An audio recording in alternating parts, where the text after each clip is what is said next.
जलील तीन मिनटात संपवायचं. अध्यक्ष महोदय, राज्यपाल के अभिभाषण पर अपने विचार व्यक्त करने के लिए मैं खड़ा हूं, अपनी नाराजगी जताने के लिए। महाराष्ट्र के सामने बहुत गंभीर प्रश्न है और ऐसी सूरत में राज्य के लिए क्या प्राथमिकता होनी चाहिए, ये सरकार को समझना बहुत जरूरी है। जनता जब किसी सरकार को चुनती है तो ये उम्मीद करती है कि मेरे परेशानी के वक्त यही मेरी सरकार मेरे आंसू पोंछेगी, यही मेरी सरकार मेरे कांधे का बोझ कम करेगी। लेकिन अध्यक्ष जी, जब राज्यपाल अपना भाषण दे रहे थे और इस भाषण की कॉपी जब मेरे हाथ में है, ये 2 पेजेस स्टार्टिंग के पढ़ने के बाद हमें यह समझ में आया है कि आपकी प्राथमिकता क्या है। महाराष्ट्र की जनता को राहत मिलती, कुछ सुकून मिलता अगर राज्यपाल अपने भाषण की शुरुआत उस सत्य से करते जो महाराष्ट्र इस वक्त जूझ रहा है। एक ऐसा सत्य जिसके तहत आप देखेंगे कि हर रोज कोई ना कोई एक बेबस किसान अपनी जान दे रहा है। इससे शुरुआत नहीं की गई है। अध्यक्ष जी, 22 साल पत्रकारिता के जीवन में रहने के बाद मैंने हर साल किसी न किसी जिलाधिकारी के दफ्तर में दुष्काल अलावा बैठक जरूर अटेंड किया है। इन 15-20 सालों के अंदर कुछ बदला नहीं है।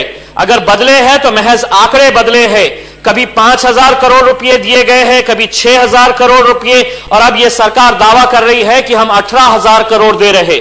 मैं सदन को आपको लिख कर देना चाहता हूं कि अगले साल भी यही सवाल होंगे, वही सब हरकतें दोहराई जाएंगी और सरकार यह कहेंगी कि हम 18 साल पिछले साल दिए थे, इस साल हम 24,000 करोड़ रुपए दे रहे हैं।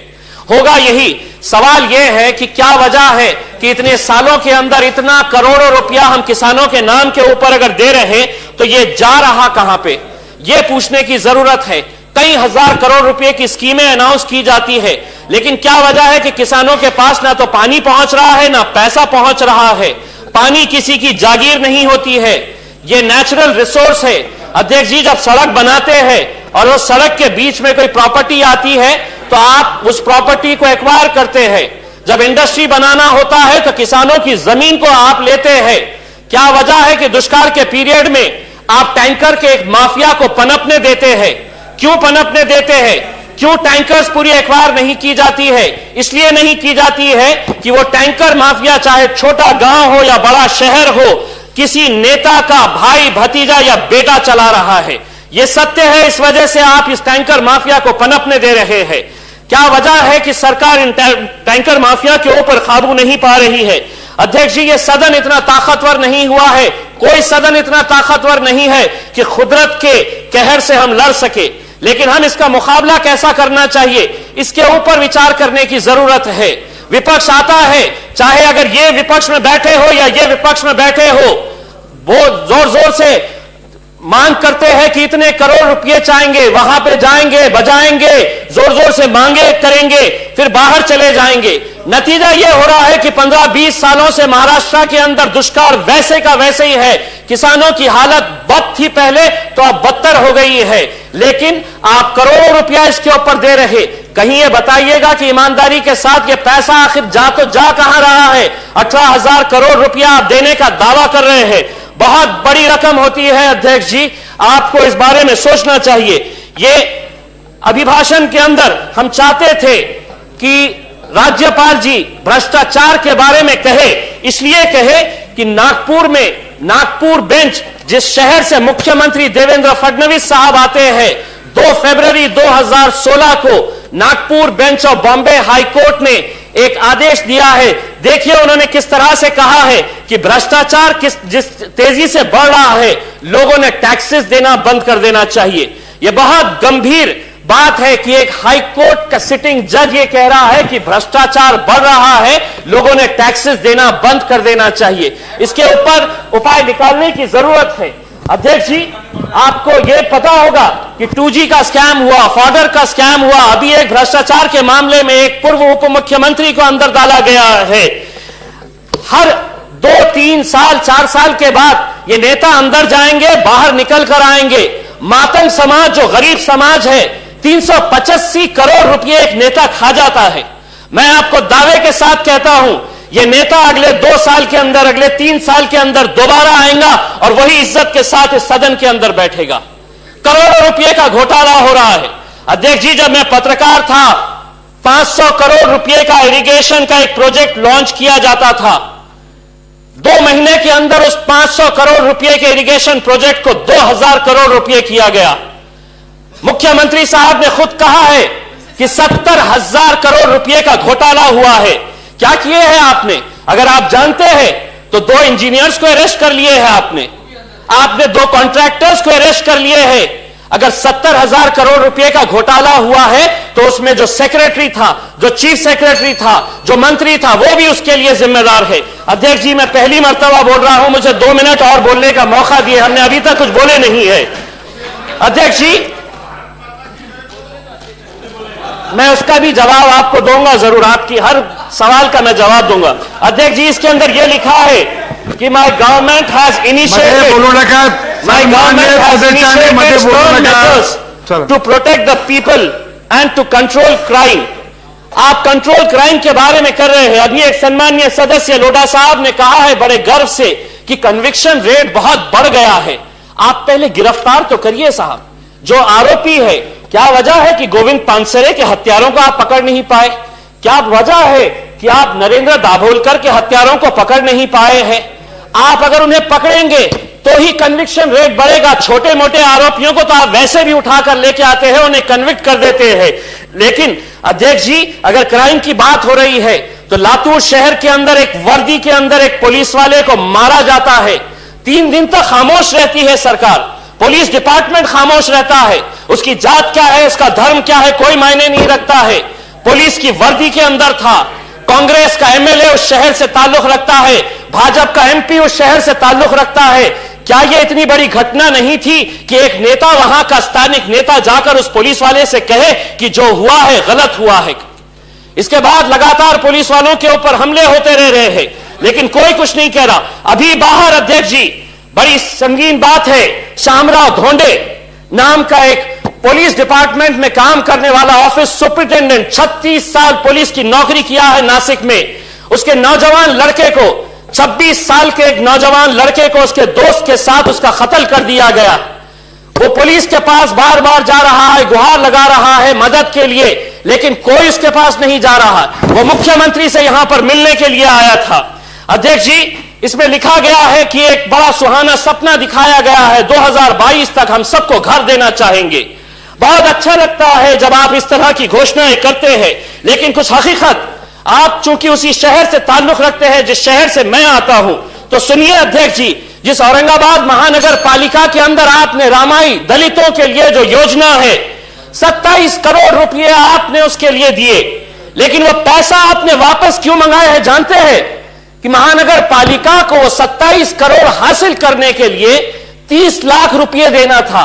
वो 30 लाख रुपए दिए नहीं, 27 करोड़ रुपए दलितों का जो घर बनने वाले थे वो वापस चले गए। 36 करोड़ रुपए दलितों के उद्धार के लिए एक स्कीम के तहत औरंगाबाद महानगर पालिका के अंदर 2014 से पड़े हैं। जानते हैं उसका क्या हो रहा है?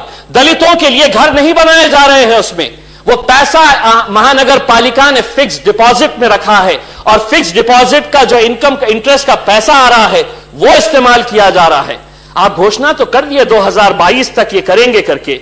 अध्यक्ष जी, आप नए नए हॉस्पिटल्स बनाने वाले हैं चंद्रपुर में, गोंदिया में, लेकिन क्या वजह है अध्यक्ष जी कि मेरे अपने शहर के अंदर 2012 में एक child and women and child development का हॉस्पिटल के लिए फंड सैंक्शन होने के बावजूद भी 7 एकड़ जमीन आप नहीं दे पा रहे हैं। आप नए नए हॉस्पिटल्स बनाने की बात कर रहे हैं, जगह देने के लिए तैयार नहीं। एक आखिरी मुद्दा अध्यक्ष जी, आपने ये कहा है एक पैराग्राफ के अंदर कि हम माइनॉरिटीज के बारे में हॉलिस्टिक डेवलपमेंट चाहते हैं। अध्यक्ष जी, हॉलिस्टिक डेवलपमेंट का मतलब यह है कि आप ओवरऑल डेवलपमेंट चाहते हैं। आपको कुछ सच्चाई से मैं अवगत कराना चाहता हूं। अध्यक्ष जी, 1.5 लाख रुपए, 1 लाख रुपए के लोन के लिए किस तरह से मुसलमान लड़के और लड़कियों को दफ्तरों के चक्कर काटने पड़ते हैं, किस तरह से वहां पर डॉक्यूमेंट्स मांगे जाते हैं, मैं आपको बताता हूं। इसका भी आपको जवाब देता हूं सब साहब। लोन जो है आम लोगों के लिए इस तरह की कठिनाई। एक मिनट, आखिरी 1 मिनट। अध्यक्ष जी, हर माइनॉरिटी इलाके के अंदर देखिए आपको नेशनलाइज्ड बैंक सी नजर नहीं आती है। लोग कहते हैं कि नेशनलाइज्ड बैंक अगर वहां खोले, लोन अगर कोई लिया तो उसका पैसा वापस नहीं करता। क्यों कानून आप कड़क बनाइए? अगर 2, 4, 6 लोग अगर डिफॉल्टर्स हैं तो पूरे समाज को, पूरी कम्युनिटी को आप कटघरे में नहीं खड़े कर सकते हैं। अध्यक्ष जी, इन्होंने कहा है कि सभी को लेना पड़ता है। आपने कहा है कि भारत माता की जय बोलना चाहिए। आज कुछ दिन पहले अगर किसी ने बड़े धूमधाम से हवाई जहाज में उड़ते वक्त अगर भारत माता की जय कहा होगा तो वो विजय माल्या होगा, जिसने 9,000 करोड़ रुपए लूटकर देश के बाहर निकला है। और उसे भगाने वाले कौन थे? क्या राज्य के जेटली साहब को नहीं पता है, प्रधानमंत्री साहब को नहीं पता था कि यह आदमी 9,000 करोड़ रुपए मेरे देश का लूट कर जा रहा है? ऊपर उड़ते वक्त उसने यकीनन भारत माता की जय जरूर बोला होगा, क्योंकि यह हो सकता है तो मेरे अपने ही देश में हो सकता है। अध्यक्ष जी, मैं बस यही कहना चाहता हूं, एक आखिरी मुद्दा कहना चाहता हूं कि राज्यपाल ने जो भाषण की शुरुआत की थी अध्यक्ष जी, उसमें यह है कि हम कहां कहां पर किसके पुतले बनाएंगे, कहां कहां पर हम कैसे स्मारक बनाएंगे। अध्यक्ष जी, सवाल यह है कि मैं मेरा पैसा देता हूं टैक्स के लिए तो लोगों की भलाई के लिए। क्या वजह है साहब कि अगर भाजपा के नेता की कोई डेथ हो जाती है तो क्या उनके नेता, उनके चाहने वाले जो लोग हैं वो पैसा इकट्ठा करिए, करोड़ों रुपए का भव्य स्मारक बनाइए। मेरे टैक्स के पैसे के ऊपर आप कैसा स्मारक बनाते हैं? शिवसेना के नेता चाहते हैं आप इस तरह का करोड़ों रुपए का जनता का पैसा ऐसा फिजूल नहीं खर्च कर सकते हैं। अध्यक्ष जी, जनता पैसा टैक्सेस में देती है तो कुछ अच्छे काम के लिए देती है। धन्यवाद। कई हजार करोड़ रुपए की स्कीमें अनाउंस की जाती है, लेकिन क्या वजह है कि किसानों के पास ना तो पानी पहुंच रहा है ना पैसा पहुंच रहा है। पानी किसी की जागीर नहीं होती है, ये नेचुरल रिसोर्स है। अध्यक्ष जी, जब सड़क बनाते हैं और उस सड़क के बीच में कोई प्रॉपर्टी आती है तो आप उस प्रॉपर्टी को एक्वायर करते हैं। जब इंडस्ट्री बनाना होता है तो किसानों की जमीन को आप लेते हैं। क्या वजह है कि दुष्काल के पीरियड में आप टैंकर के एक माफिया को पनपने देते हैं? क्यों पनपने देते हैं? क्यों टैंकर्स पूरी एक्वायर नहीं की जाती है? इसलिए नहीं की जाती है कि वो टैंकर माफिया, चाहे छोटा गांव हो या बड़ा शहर हो, किसी नेता का भाई, भतीजा या बेटा चला रहा है। यह सत्य है, इस वजह से आप इस टैंकर माफिया को पनपने दे रहे हैं। क्या वजह है कि सरकार इन टैंकर माफिया के ऊपर काबू नहीं पा रही है? अध्यक्ष जी, यह सदन इतना ताकतवर नहीं हुआ है, कोई सदन इतना ताकतवर नहीं है कि कुदरत के कहर से हम लड़ सके। लेकिन हम इसका मुकाबला कैसा करना चाहिए, इसके ऊपर विचार करने की जरूरत है। विपक्ष आता है, चाहे अगर ये विपक्ष में बैठे हो या ये विपक्ष में बैठे हो, वो जोर जोर से मांग करते हैं कि इतने करोड़ रुपए चाहेंगे, वहां पे जाएंगे, बजाएंगे, जोर जोर से मांगे करेंगे, फिर बाहर चले जाएंगे। नतीजा यह हो रहा है कि 15-20 सालों से महाराष्ट्र के अंदर दुष्काल वैसे का वैसे ही है।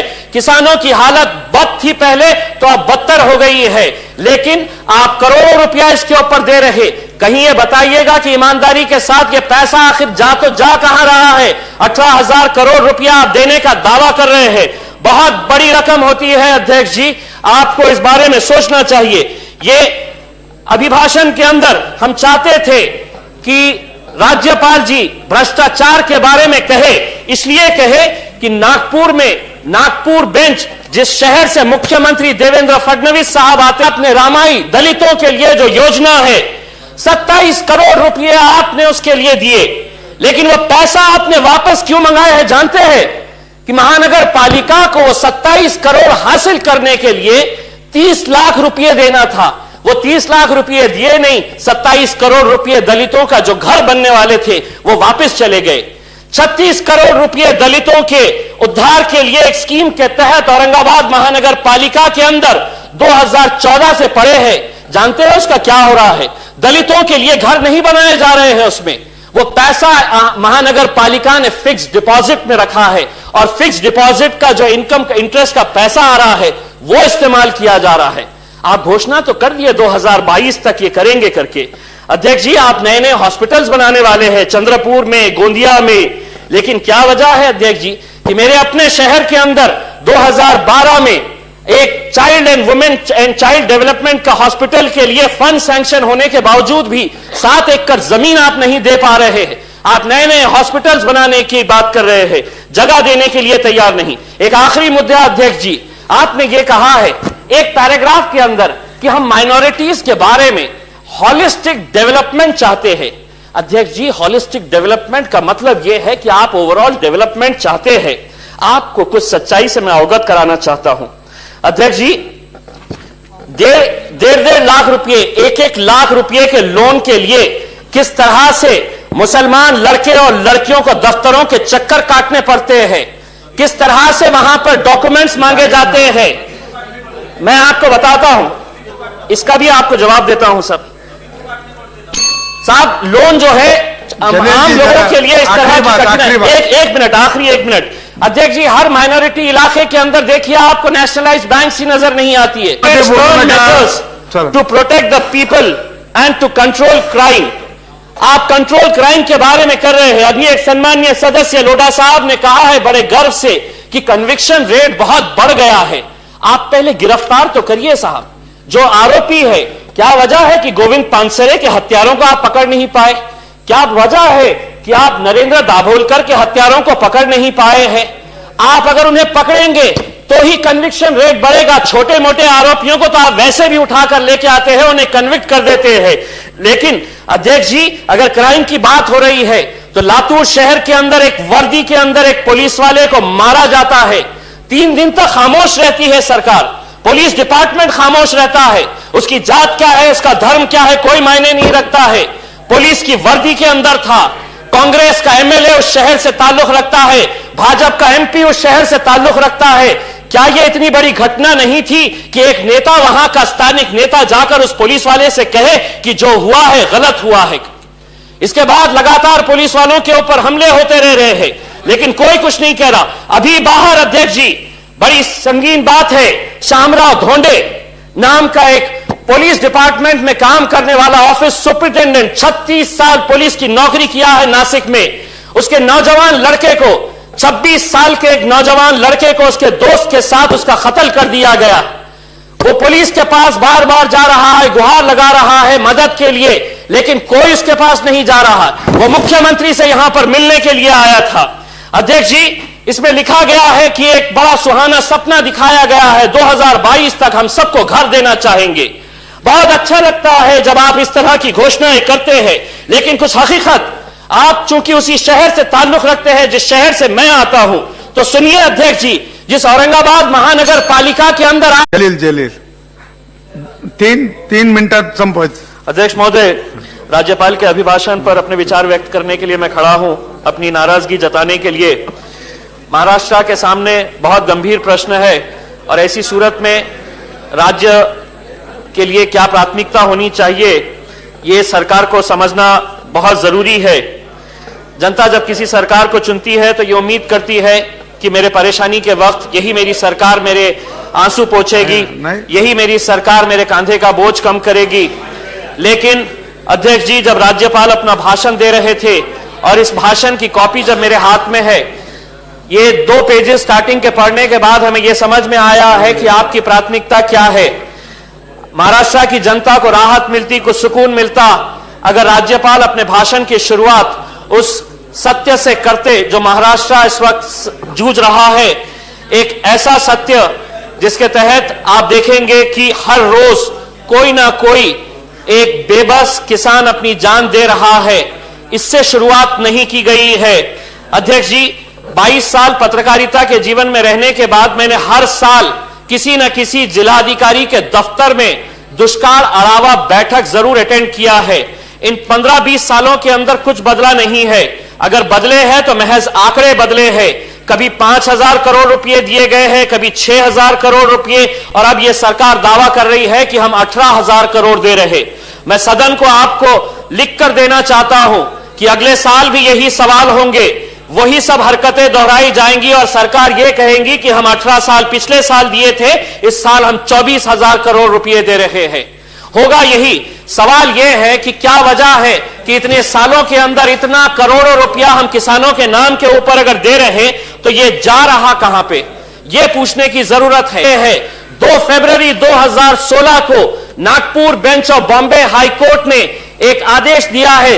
देखिए उन्होंने किस तरह से कहा है कि भ्रष्टाचार जिस तेजी से बढ़ रहा है, लोगों ने टैक्सेस देना बंद कर देना चाहिए। यह बहुत गंभीर बात है कि एक हाई कोर्ट का सिटिंग जज ये कह रहा है कि भ्रष्टाचार बढ़ रहा है, लोगों ने टैक्सेस देना बंद कर देना चाहिए। इसके ऊपर उपाय निकालने की जरूरत है।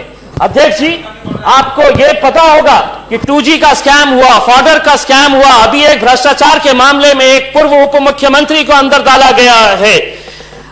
हर 2-3 साल 4 साल के बाद ये नेता अंदर जाएंगे, बाहर निकल कर आएंगे। मातंग समाज, जो गरीब समाज है, 385 करोड़ रुपए एक नेता खा जाता है। मैं आपको दावे के साथ कहता हूं, यह नेता अगले 2 साल के अंदर, अगले 3 साल के अंदर दोबारा आएगा और वही इज्जत के साथ इस सदन के अंदर बैठेगा। करोड़ों रुपए का घोटाला हो रहा है। अध्यक्ष जी, जब मैं पत्रकार था, 500 करोड़ रुपए का इरिगेशन का एक प्रोजेक्ट लॉन्च किया जाता था। 2 महीने के अंदर उस 500 करोड़ रुपए के इरिगेशन प्रोजेक्ट को 2000 करोड़ रुपए किया गया। मुख्यमंत्री साहब ने खुद कहा है कि 70,000 करोड़ रुपए का घोटाला हुआ है।